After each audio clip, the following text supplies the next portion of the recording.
Fala, meu amigo e minha amiga, muito bem-vindo a mais uma aula. Hoje nós aprenderemos sobre rotinas, onde nós trataremos sobre procedimentos e funções. E aí o objetivo principal dessa aula é justamente que a gente compreenda como que funcionam as rotinas e como que se criam os procedimentos e as funções. Bem, e o que são rotinas, né? Eu sei que a gente já trabalhou em alguns momentos aqui, principalmente quando a gente estava aprendendo lógica de programação lá atrás, na primeira, na segunda aula.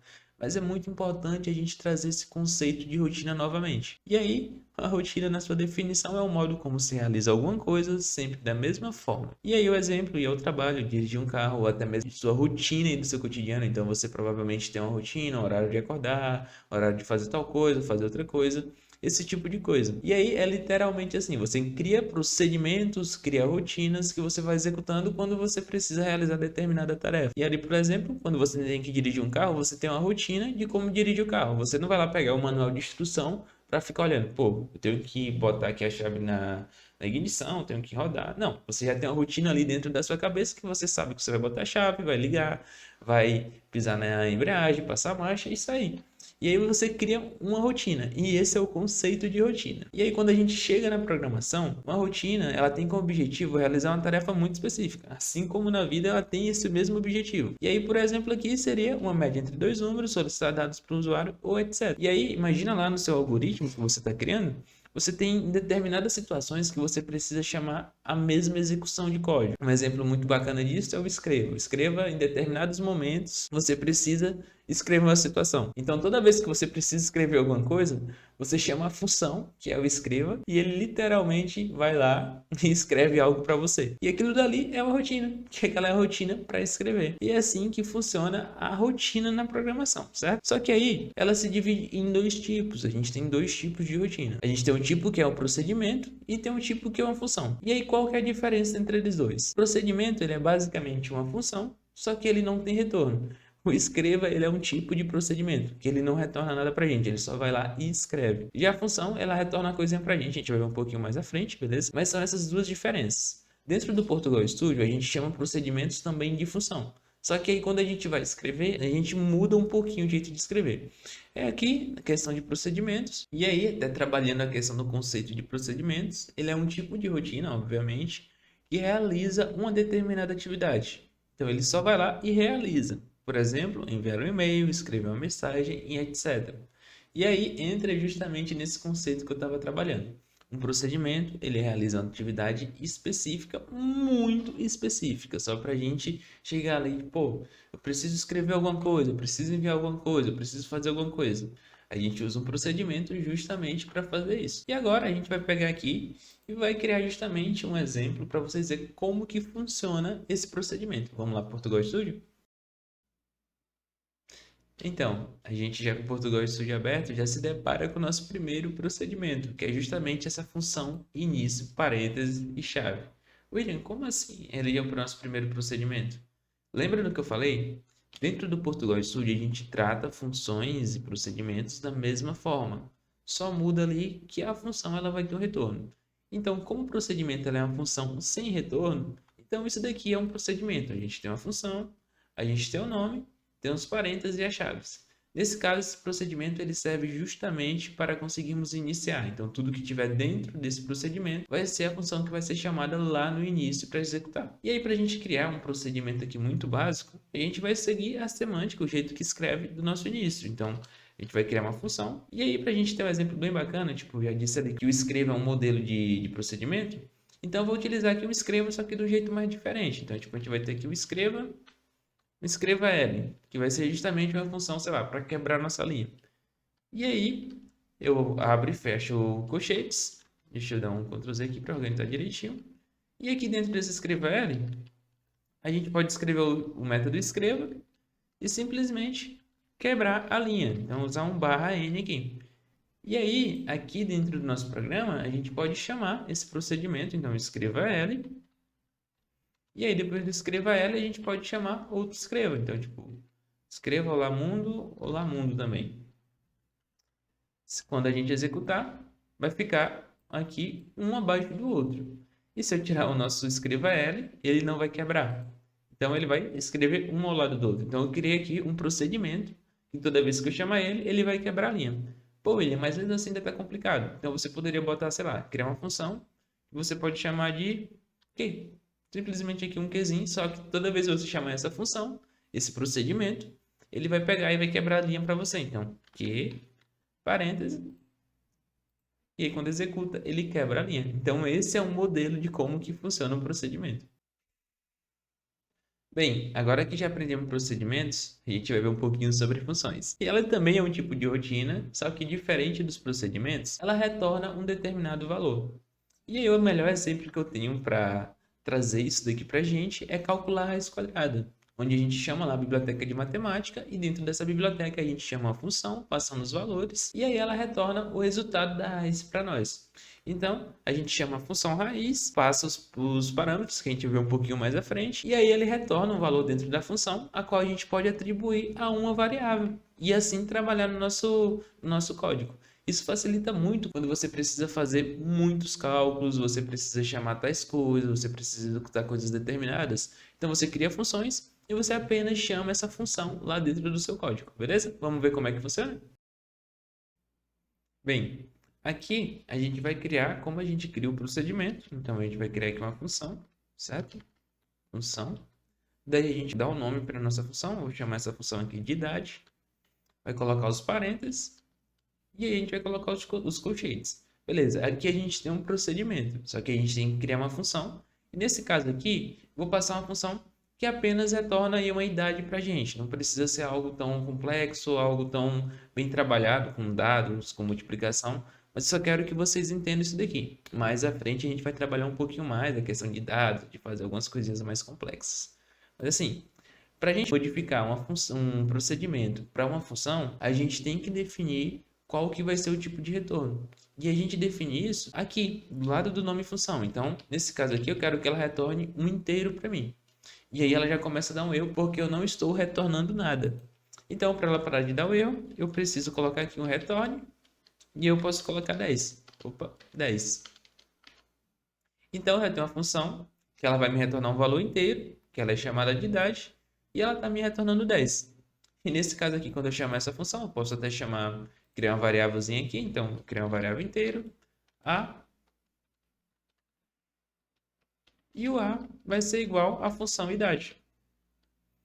E aí, se eu botar para escrever o a, ele vai ter que escrever 10, porque a gente chamou a função idade, ela fez todo o processo e retornou aqui 10 para a gente. Então, quando eu colocar aqui para executar, deixa eu subir um pouquinho aqui, ela retornou 10. Se eu botasse para retornar, sei lá, 10 vezes 10, ela retornaria 100. Então, é assim que funciona uma função. Você pode trabalhar aqui em diversos tipos. Então, se você precisa que ela retorne uma cadeia para você, então você pode botar a função cadeia e ela retorna, por exemplo, aqui uma mensagem. Então, uma mensagem, oi. E aí você pode mudar aqui o tipo, tem que mudar, né? E aí, quando você executar, ele vai chamar o oi. E aí você pode chamar essa função sempre que você precisar, em qualquer situação do seu algoritmo. Então, já aprendemos como que se faz tanto funções quanto procedimentos. Só que aí vocês viram lá, quando a gente volta um pouquinho aqui, na questão da raiz, a gente passa valores para essa raiz para ele fazer o cálculo para a gente. Então, a gente vai setando os valores, eles vão fazendo e organizando tudo direitinho, certo? E aí, nos exemplos que nós fizemos, a gente não viu em nenhum momento como que isso funciona. E aí que entra, a gente tem uma parada chamada de parâmetros. E o que que são parâmetros? Eles são quando a rotina precisa de informações para executar. E eles são os valores necessários para que essa rotina execute. Por exemplo, aqui a média entre dois números. Então, se você tem uma rotina, tem lá uma função que você criou, que ela vai sempre calcular a média entre dois números. Daí, você sempre precisa passar esses dois números para essa função, certo? E aí você recebe dois parâmetros, um para ser, sei lá, a nota 1, o valor 1, e um para ser o valor 2. Você faz todo o cálculo dentro dessa função, e aí você retorna apenas a média para ela. Mas aí você sempre vai ter que receber os parâmetros, assim como quando você chama o match.raiz. E aí a gente ainda tem a questão do escopo, que é quando você pode criar variáveis específicas dentro da rotina. Assim como você cria variáveis dentro do nosso procedimento de início, você também pode criar variáveis dentro de qualquer outra rotina. Então, se você precisa criar uma variável resultado, uma variável para receber outro valor, não tem problema nenhum. Você pode criar uma variável dentro desse escopo, certo? Agora a gente vai ver esses dois conteúdos, tanto os parâmetros quanto os valores do escopo, e a gente vai fazer aqui alguns exemplos. Por exemplo, aqui, como que a gente faz uma função para calcular a média. Vamos lá no Portugal Studio? Então, vou criar aqui uma função que é justamente para calcularmos a média entre dois números. E aí eu vou criar uma função. A média é um valor real, certo? Então, o tipo de valor que a gente vai ter que retornar é um real. E aí a gente vai pegar e vai receber aqui a média. E aí, vamos executar aqui, certo? E aqui no final a gente vai ter que retornar um valor. Por exemplo, aqui eu poderia retornar um 9.0. Só que agora a gente tem que passar parâmetros, porque como é que eu vou calcular a média entre dois números, sendo que eu não estou recebendo nenhum desses dois números aqui? Se eu chamasse essa função aqui, eu não calcularia nada, simplesmente eu sempre retornaria um 9. E aí, nesse caso, a gente vai receber dois parâmetros, o valor 1 e o valor 2, e eles serão aí os valores que a gente vai utilizar para calcular a média. Então, você vem aqui nesse parênteses, e aí você cria um inteiro, certo? Valor 1, e um inteiro, valor 2. E eles têm que ser separados justamente por vírgulas. Daí, aqui a média já começa a dar errada, porque ela justamente pede os dois valores. E aí eu poderia passar. Na verdade, não é inteiro, é real, tá? Um real valor 1, um real valor 2. Daí, como ela está pedindo esses dois valores, a gente pode passar, sei lá, um 8.0 e um 9.0. E agora ela já está com os nossos parâmetros. Então, a gente já está passando os parâmetros aqui, a gente já criou esses parâmetros e a gente já está atribuindo esses valores a ele. Então, aqui, como eu chamei aqui a média, eu passei 8 na primeira posição, então o valor 1 vai ser igual a 8. E eu passei 9 na segunda posição, o valor 2 vai ser igual a 9. E aí eu posso criar uma outra variável aqui dentro, que aí seria uma variável real, nosso resultado, que seria justamente igual a soma dos dois valores dividido para 2. Então, valor 1 mais valor 2 dividido por 2. E aí, quando a gente fosse retornar, a gente poderia retornar o nosso resultado, que seria justamente a média entre esses dois valores. Para a gente fazer o cálculo aqui, eu vou criar uma outra variável real aqui dentro do nosso algoritmo, que seria aqui o A, que ele seria justamente igual à média entre 8 e 9. E depois disso, a gente pode chegar e escrever o A. Então, a média entre 8 e 9 é 8.5.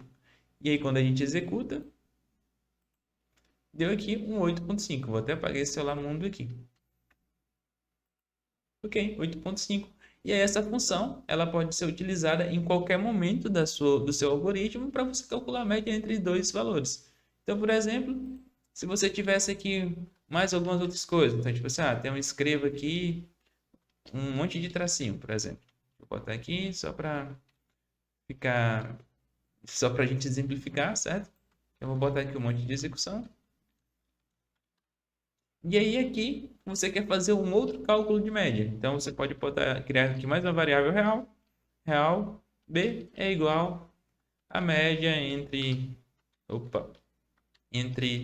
6.0 e 10.0.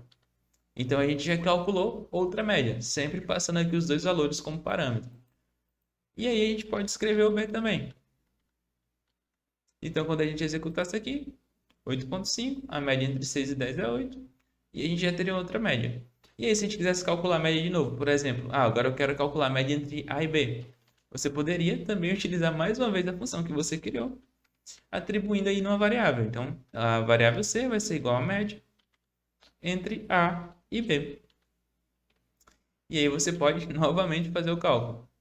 Opa, eu não botei para escrever, né? Vamos colocar aqui para escrever. Vamos escrever o C.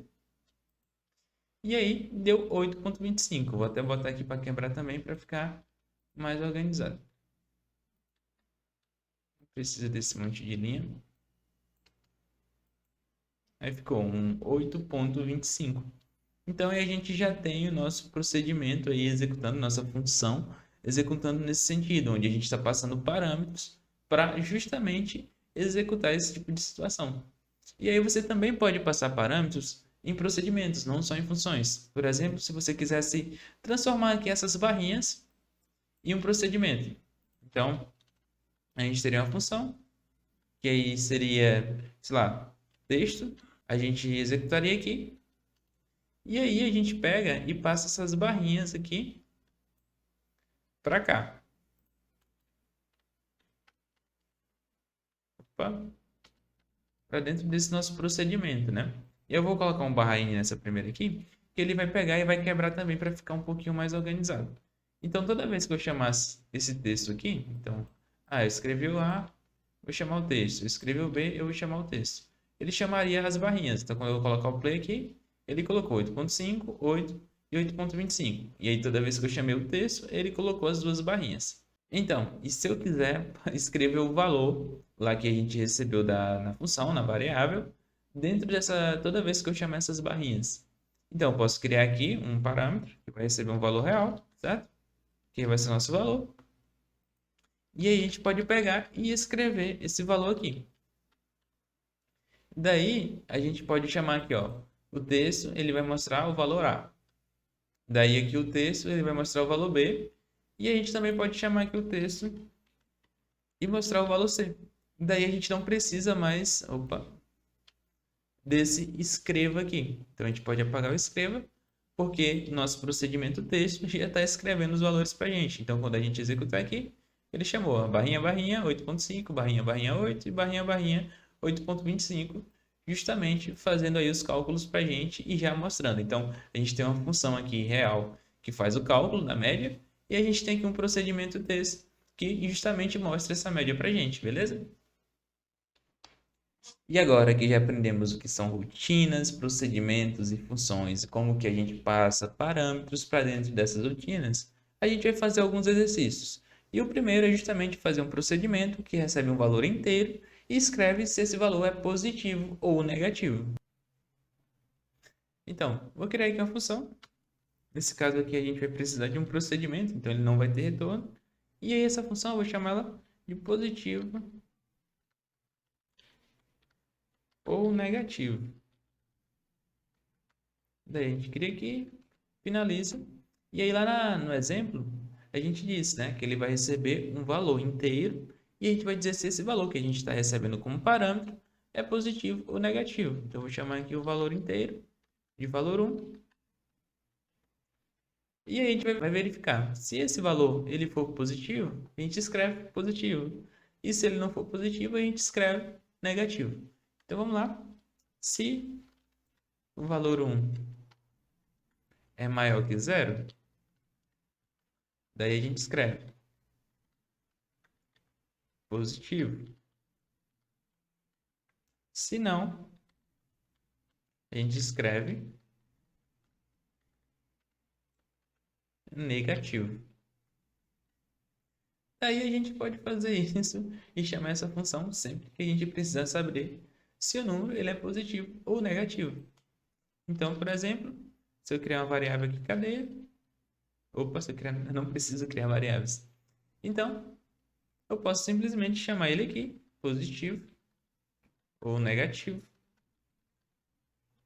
e passar um valor para ele. Por exemplo, se eu passar 20, quando eu executar aqui, deixa eu subir um pouquinho, ele vai falar positivo. Deixa eu até apagar esse olá mundo. Positivo. Vou colocar aqui até para quebrar a linha, para a gente conseguir trabalhar mais vezes. Então, deixa eu colocar aqui um barra N nos dois. Se eu chamar a função novamente, né? Positivo ou negativo. E passar um número negativo. Ele vai falar negativo. E aí, essa função aqui, esse procedimento, ele vai funcionar sempre que você precisar saber se o número ele é positivo ou negativo. E esse é o nosso primeiro exercício. O nosso segundo exercício é para a gente fazer um procedimento que recebe dois valores inteiros por parâmetro e escreve-os ordenado em ordem crescente. Então, nesse exemplo, a gente tem que ler dois valores inteiros e escrevê-los em ordem crescente. Aí a gente vai criar uma função. Eu chamo essa função de ordem crescente. Crescente. Daí deixa eu colocar aqui os parênteses, fechar tudo direitinho.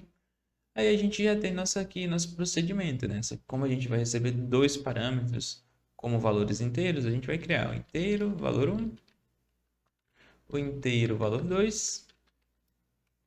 Daí, a gente vai pegar e efetuar o cálculo. Vamos lá.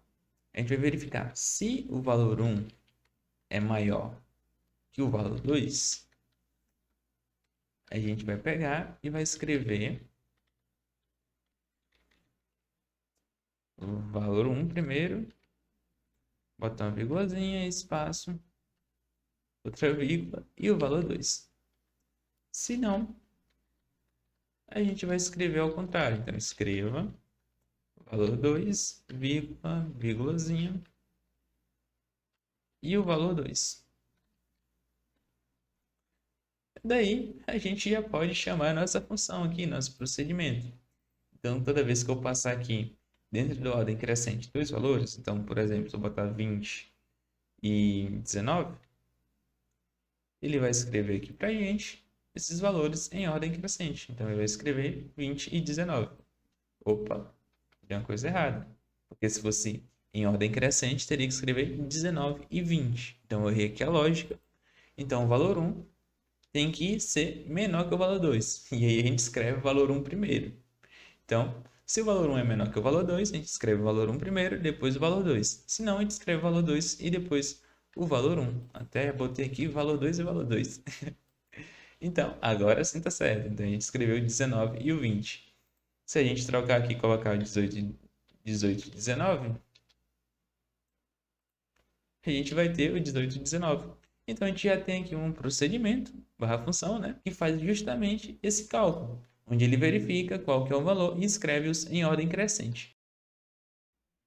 Daí, nosso próximo exercício é justamente fazer uma função que recebe a idade de uma pessoa em anos e retorna essa idade expressa em dias aproximados. Beleza? Vamos lá fazer. Bem, como está expresso dentro do nosso exercício, né? A gente vai fazer uma função que vai basicamente converter anos para dias. Então, a gente vai criar aqui, converter para dias. Daí, deixa eu fechar aqui os parênteses, fechar certinho. A gente vai receber um valor inteiro, certo? Que vai ser a quantidade de anos. E aí a gente também vai retornar um valor inteiro. E para a gente calcular, né, aproximado a quantidade de dias que a gente tem no ano, eu vou utilizar 365. Eu não vou calcular os meses ou os dias crescentes. Então, se a gente falou que é 20 anos, então a gente vai considerar 20 vezes 365. E aí a gente vai criar aqui um inteiro, que vai ser dias, que vai ser igual a anos vezes 365. E depois que a gente fizer esse cálculo, a gente vai retornar a quantidade de dias. E aí a gente já tem nosso algoritmo pronto, nossa função pronta. Então, quando eu chamar aqui, vou criar uma variável inteira para receber isso. Vai ser igual converter para dias. E aí a gente pode passar a quantidade de anos que a gente tem. Em seguida, a gente pode pegar e escrever o A. Então, 20 anos, eu estou desconsiderando os anos bissextos, tá? Vai ter aproximadamente, deixa eu executar aqui, 7.300 dias. E aí, eu posso fazer isso para qualquer ano. Então, se eu botar aqui 26, 9.490. E aí, a gente pode até criar uma interação com o usuário. Então, escreva aqui, digite quantos anos você tem. E aí, a gente pode criar aqui uma variável anos. Vai ser aqui uma variável inteira, né? Que a gente vai pegar e vai ler essa variável. Daí, depois que a gente lê a variável, a gente vai pegar e vai chamar ela aqui para converter ela para dias. E em sequência, a gente pode pegar e pode colocar assim. Você tem aproximadamente, coloca o A, e aí a gente coloca dias. Então, aqui já funciona para qualquer idade que o usuário digitar. E eu posso fazer a seguinte, vamos executar aqui, né? Daí eu posso executar aqui, colocar uma idade qualquer, e aí você tem aproximadamente 23.725 dias. Se eu colocar uma idade de, por exemplo, 3 anos, você tem aproximadamente 1.095 dias. Então, a gente já tem aqui um algoritmo que funciona para calcular a quantidade de dias que qualquer pessoa com um ano exato, né, preciso tenha. Então não vai ser tão preciso, mas já dá para a gente ter uma ideia ali como que funciona. Daí, o nosso último exercício é justamente fazer uma função que recebe os lados de um retângulo e retorna a área dele. Vamos lá, vamos fazer? Daí, agora a gente vai criar aí nosso algoritmo para calcular a área de um retângulo. Lembrando que um retângulo ele tem dois lados, um diferente do outro. Pode ser que seja igual também, mas vamos considerar sempre que a pessoa vai digitar um lado e vai digitar o outro para a gente fazer o cálculo. E aí a gente calcula a área justamente multiplicando um lado vezes o outro. Daí a gente vai criar aqui nossa função, que vai retornar aqui do tipo real, e vai ser um calcular a área. Daí a gente vai receber aqui como parâmetro também do tipo real, o lado 1, e também do tipo real, o lado 2. Daí a gente vai criar uma variável aqui do tipo real para ser a área, que vai ser justamente o lado 1 vezes o lado 2. E em seguida a gente retorna a área na nossa função. E aí a gente já tem nossa função, que é justamente para calcular a área de um retângulo. Então, quando eu precisar aqui, eu posso chamar, dentro de uma variável real, a área do retângulo é igual a calcular a área, o lado 1, por exemplo, for 10, 10.0, e o lado 2, por exemplo, for 7.5. Daí, em seguida, eu posso escrever a área do retângulo. Opa, não é com parênteses.